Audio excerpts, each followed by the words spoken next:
오늘의 이야기 시작하겠습니다. 안녕하세요. 저는 40대 중반의 여자입니다. 저는 한때 모두가 부러워하는 착하고 돈 잘 버는 남편과 살았는데요. 한순간의 실수로 이 모든 것을 잃어버리고 말았습니다.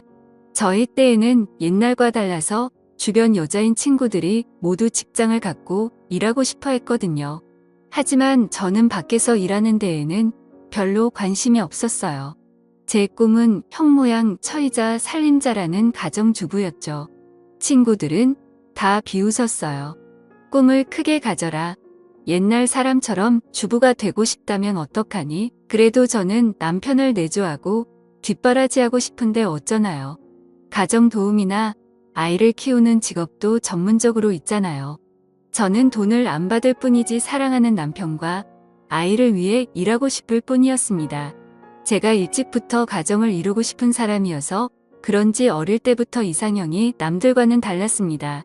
다른 여자친구들은 20대 초반에는 잘생기고 키 크고 재미있는 남자를 선호했는데요. 저는 못생기고 숙맥이더라도 가정적이고 돈 잘 버는 남자를 만나고 싶었죠. 그렇게 직업 좋고 순수한 남자를 만나 결혼까지 하게 되었습니다. 남편은 유명 금융계 회사에서 일하고 있어서 돈도 잘 벌고 승진도 빨랐었죠. 거기서 아이만 생기면 제가 생각하던 완벽한 가정이었죠. 그런데 아무리 노력해도 아이가 생기지 않더라고요. 저희 부부는 아이를 너무 갖고 싶었는데 말이에요. 병원에 가서 확인을 해도 남편 쪽도 저도 아무 문제가 없었어요. 몇 년 동안 배란기 때마다 노력을 해도 생기지 않아서 결국 제 나이가 40대에 들어서면서 아이를 갖길 포기했습니다. 그렇게 남편과 둘만 살게 되었죠. 남편은 우리 둘이어도 괜찮다고 아이가 있어서 더 문제 있는 집이 많잖아라고 하면서 저를 위로하곤 했는데요. 그래도 저는 마음에 상실감이 컸죠. 안 돼서 못하는 거랑 자발적으로 안 하는 거랑은 차원이 다르잖아요. 둘만 살다 보니 적적하고 친구들의 아이들이 쑥쑥 크는 것도 부럽고 남편과 결혼할 때는 단점이라고 느껴지지 않았던 것들도 점점 크게 느껴지더라고요. 성실하고 착하기는 한데 재미도 없고 특히 밤에 함께 있을 때면 한결같이 재미없는 사람이었거든요. 무언가 하려고 시도를 해도 잘 되지도 않았고요. 남편과 결혼하고 나서 아이를 갖기 위해 의무적으로 하는 것 말고는 거의 안 하게 되더라고요. 남편이 요구도 하지 않았고요. 그렇다고 남편이 어디 다른 데서 바람을 피운다거나 그러진 않았던 것 같습니다. 매번 회식이 끝나면 집에 꼬박꼬박 온 것 같았고 휴대폰 검사를 해봐도 아무것도 나오지 않았고요. 현금을 뽑았다든지 하는 기록도 전혀 나오지 않았습니다. 그래서 안심이긴 한데 삶의 흥미가 점점 사라지고 있었죠. 그러던 와중에 동창 모임을 나가게 되었습니다. 오랜 결혼 생활을 하다 보니 잘 지내는 친구들도 있었지만 결혼 생활에 지쳐있는 친구들도 많더라고요. 요새는 애인이랑 밖에 안 한다고 하는 친구도 있고 남편은 가족인데 그런 거 하는 거 아니라고 하는 친구도 있었습니다. 다들 그런 사람은 어디서 구하냐고 물으니 동호회나 어플에서 많이들 구한다고 하더라고요. 친구들이 언제 이렇게 망가졌나. 고등학교 때는 이런 모습을 상상도 못했는데라는 생각이 들면서도 호기심이 들더라고요. 저는 남편 아닌 다른 사람과 할 생각은 해본 적도 없었는데요.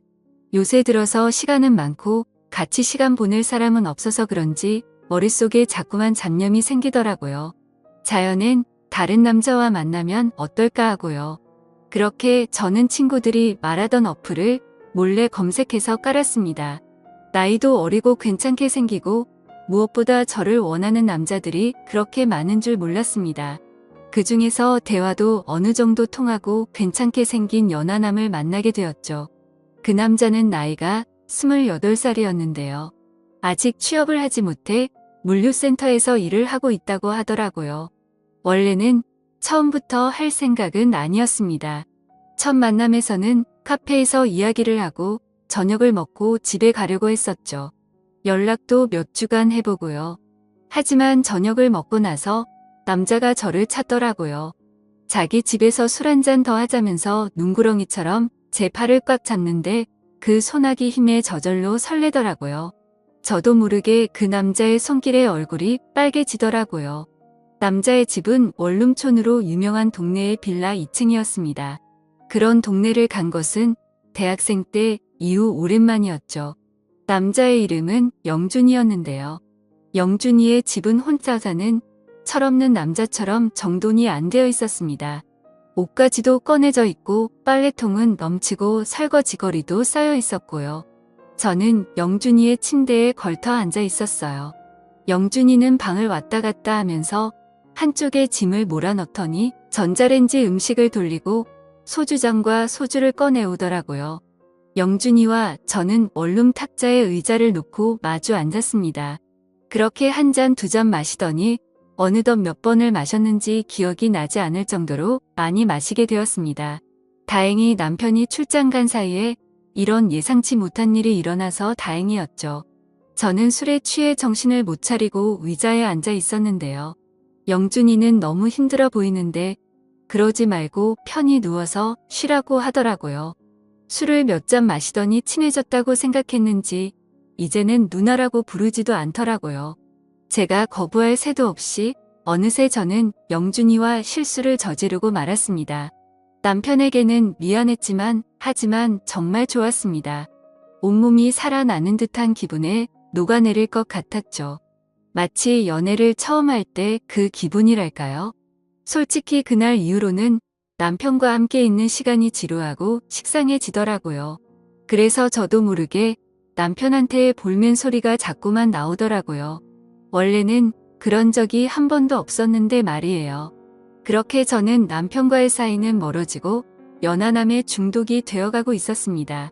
시간이 될 때마다 영준이의 집에 찾아가서 연인처럼 시간을 보냈었죠. 그러다 보니 처음에는 저를 반겨주던 영준이도 이제는 가끔씩 오라고까지 하더라고요. 그렇게 매일 같이 영준이의 자취방을 출근 도장 찍듯이 가다가 어느 날 영준이의 집에 다른 여자를 들이는 것을 목격하기까지 했습니다. 그래서 약간 서운한 마음에 저는 무작정 들어가려고 했는데 영준이는 당황해하면서 오늘은 안 될 것 같다고 하면서 막아서더라고요. 억지로 들어가려고 했는데 문틈 사이로 샤워를 하는 듯한 소리가 들렸습니다. 누구 있냐고 물어보니 친구가 놀러 왔다고 하면서 저보고 집에 가라고 하더군요. 사실 그동안 저는 영준이에게 사람 대 사람으로 호감까지 생긴 상태였어서 연인이라고 생각했는데 그게 아니었구나 했죠. 영준이도 저와 같은 마음인 줄로만 알았습니다. 뭐가 필요하다면 꼭 저한테 먼저 말을 했거든요. 마치 연인한테 의지하듯이 말이죠. 그래서 필요하다는 것은 무엇이든지 사다 줬습니다. 심지어 고가의 옷이나 핸드폰 같은 물건들도 말이죠. 감기가 걸리거나 아플 때도 저에게 말해서 간호해달라고 하고 저는 그래서 저희가 각별한 사이인 줄로만 알았습니다.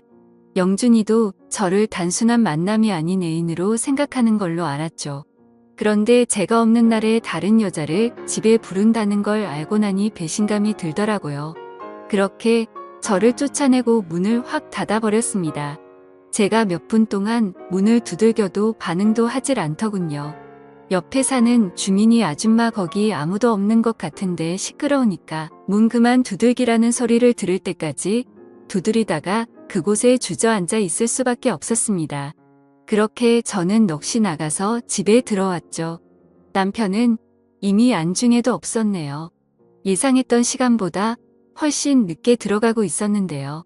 원래 같으면 혹시라도 남편이 눈치챌까봐 서둘렀을 텐데 말이에요. 집에 들어가자 남편은 차가운 눈빛으로 거실에 앉아 있더라고요. 이 시간에 들어가면 남편은 원래 자고도 남았을 시간이었는데 말이에요. 그렇다고 남편이 원래 제가 늦는다고 기다리고 이런 성격은 아니었거든요. 갑자기 남편이 파일철에서 뭔가를 꺼냈습니다. 제가 영준이와 팔짱을 끼고 자취방에서 나오는 모습, 영준이와 술을 마시는 모습 등이 찍혀있는 사진들이었습니다.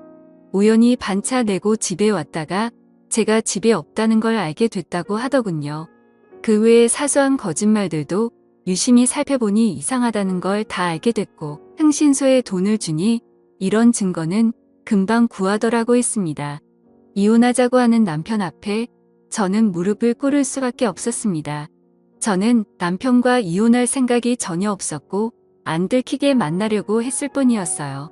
하필 똑같은 날에 연하남과 남편 둘 다한테 이별을 당하다니요. 이건 저한테 너무 잔혹한 처사였습니다. 내가 다 잘못했다고, 아이가 없어서 혼자 있어서 그랬다고 하면서 잘못을 빌었지만 남편은 눈 하나 깜빡하지 않았습니다. 그렇게 저는 남편과 이혼 수순을 받고 친정으로 들어가게 되었습니다. 엄마 아빠도 제가 갈 곳이 없으니까 받아주긴 했는데 저를 보는 눈빛이 곱지 않은 것이 저도 눈치가 보이고 죄인이 된 기분입니다. 한순간의 실수에 이런 신세가 된 제 자신이 믿기지가 않습니다. 남편에게 계속 용서를 구해야 할까요? 아니면 차라리 이혼을 하고 영준이와 정식으로 만나보자고 하는 게 나을까요? 좋은 의견 부탁드려요. 오늘의 이야기는 여기까지입니다. 행복한 하루 보내세요.